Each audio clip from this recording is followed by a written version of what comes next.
Viteški dvorani Bistriškega gradu je v ponedeljek potekala slovesna prireditev ob mednarodnem dnevu invalidov.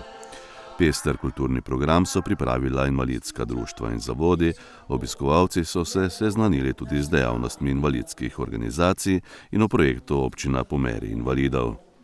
Zbrane je uvodoma nagovoril dr. Ivan Žagar, župan občine Slovenska Bistrica. Včeraj smo obeleževali dan invalidov, mednarodni dan invalidov, in jaz verjamem, da to obeleževanje ni namenjeno temu, da ga samo obeležujemo, ampak je predvsem namenjeno temu, da nas spomni in na nek način tudi opomni, da je potrebno seveda poskrbeti za vse, da imajo vse primerljive pogoje za življenje. Zdaj v občini Slovenska Bistrica se že kar nekaj let prizadevamo za to, že naslednje leto bo 10. leto, kar bomo imeli, verjamem, status invalidom prijazna občina, verjetno to ni tudi naključje, zato je bilo potrebnega kar veliko postoriti in ob tem bi se posebej izpostavil našega podžupana, gospoda Furmana in pa gospoda Kolarja, predsednika društva Čršenc, ki sta pravzaprav gonilni sili in akterja vsega tega dogajanja, čemer poskušamo sami tudi slediti. Zdaj to preprosto pomeni to, da če je vse v redu, poveste to meni, če pa karkoli narobe se pobrnete na njih. Tako so stvari pač urejene. Zdaj seveda bomo mi temu poskušali slediti tudi v prihodnje. Jaz vem, da še je potrebno veliko postoriti na številnih področjih, ki zadevajo invalide.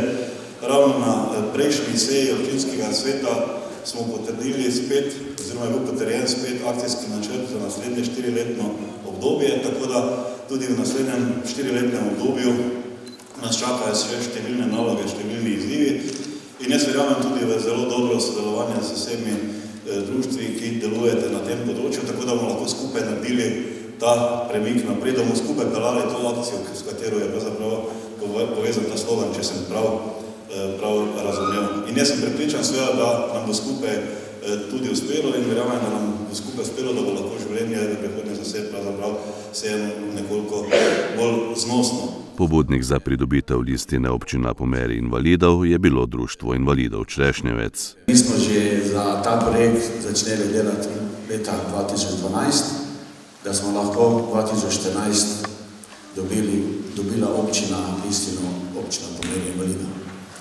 Ta listina je edinstvena v Evropi, takšnega projekta v Evropi ni, to podeljuje Zveza delovnih invalidov Slovenije. Občina Slovenska Bistrica je bila 14. občina, ki je dobila listino Občina po meri invalidov.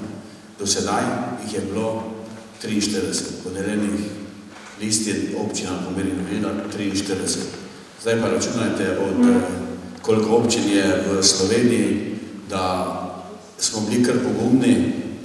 Občinski svet je podelil že 3. akcijski načrt, tako da mi gremo po korakih.